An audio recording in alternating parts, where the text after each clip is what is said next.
புனித பூமி உங்களை அன்புடன் வரவேற்கிறது. இயேசு பிறந்து வளர்ந்து பணி செய்த புனித பூமியில் நீங்களும் இப்போது ஒரு திருப்பயணம் செய்ய இருக்கிறீர்கள். புனித பூமியின் மேற்கு எல்லையாக விளங்குவது மத்திய தலைக்கடல். அக்கடலின் ஓரத்தில் இருந்து புனித பூமியை பார்ப்பது போல் இங்கு காட்சி அமைக்கப்பட்டிருக்கிறது. புனித பூமியை 3 பாகங்களாக பிரிக்கலாம். யூதேயா நாடு, சமாரியா நாடு, கலிலேயா நாடு.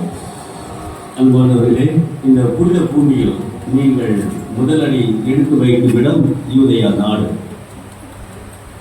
யூதேயா நாட்டில் இயேசுவின் வாழ்வு முக்கிய இடம் பிடித்த 2 இடங்களை இங்கு நாங்கள் முன்வைக்கின்றோம். முதலாக இயேசு பிறந்த தாவீதின் நகர் பெத்லகேம். அங்குதான் இயேசு ஒரு மாட்டுத் தொழுவத்தில் பிறந்தார். இயேசுவின் பிறப்பு காட்சியில் இயேசுவின் வளர்ப்பு தந்தை யோசேப்பு, இயேசுவின் தாய் மரியா, பிறந்த குழந்தை இயேசு என ஒரு குடும்பமாக இருப்பதை நீங்கள் காணலாம்.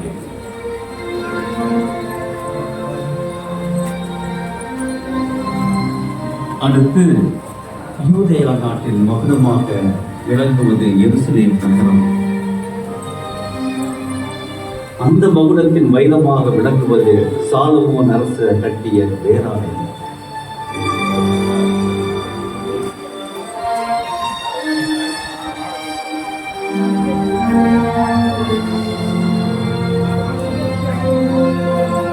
அடுத்து யூதேயா நாட்டிலிருந்து சமாரியா நாட்டிற்கு நாம் நுழைகிறோம்.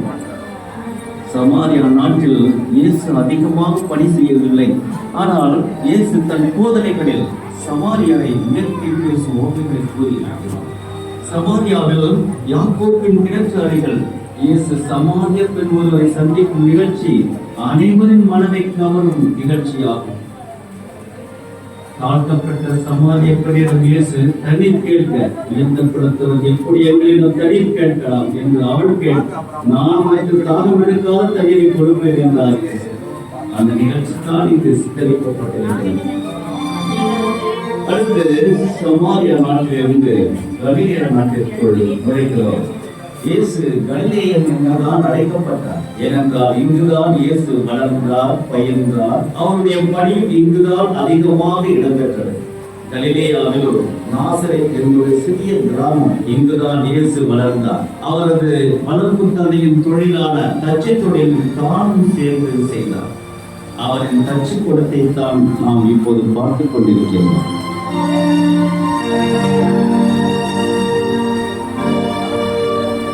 கலிலேயா நாட்டில் இயேசுவின் வாழ்வில் இடம் பிடித்த மற்றொரு முக்கியமான நகரம், பல புதுமைகளை பார்த்த நகரம், அவரின் கண்டிப்பிற்கும் உள்ளான நகரம் இது. இயேசு இங்கு சிறிது காலமும் வாழ்ந்திருக்கின்றார். இயேசு கபர்நகூம் ஜெபக்கூடத்தில் விவிலிய சுருளை வாசிக்கும் காட்சித்தான் நீங்கள் இப்போது காண்பதாகும். இப்போது கபர்நகூம் நகரிலிருந்து கலிலேய கடலோரமாய் நகர்ந்து வருகிறோம்.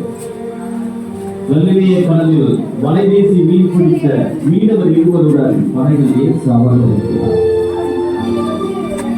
இரவு முழுவதும் பாடுபட்டு ஒன்றும் அகப்படாத நிலத்தில் இருந்த மீனவரிடம் வலைகளை வலது பக்கம் வீசி சொல்லி அவர்கள் எல்லையில்லாத மீன்களை பிடிக்க, அதனால் தன்னை பின்பற்றி வருமாறு இயேசு அழைக்க, அவர்களும் அனைத்தையும் விட்டுவிட்டு இயேசுவை பின்பற்றினர். இயேசுவின் வல்லமையை சந்தித்த மற்றொரு இடம் கானா என்ற கிராமம். இயேசுவும் அவரின் அன்னை மரியாவும் ஒன்றிணைந்து ஒரு புதுமையை நிகழ்த்திய இடம் இது.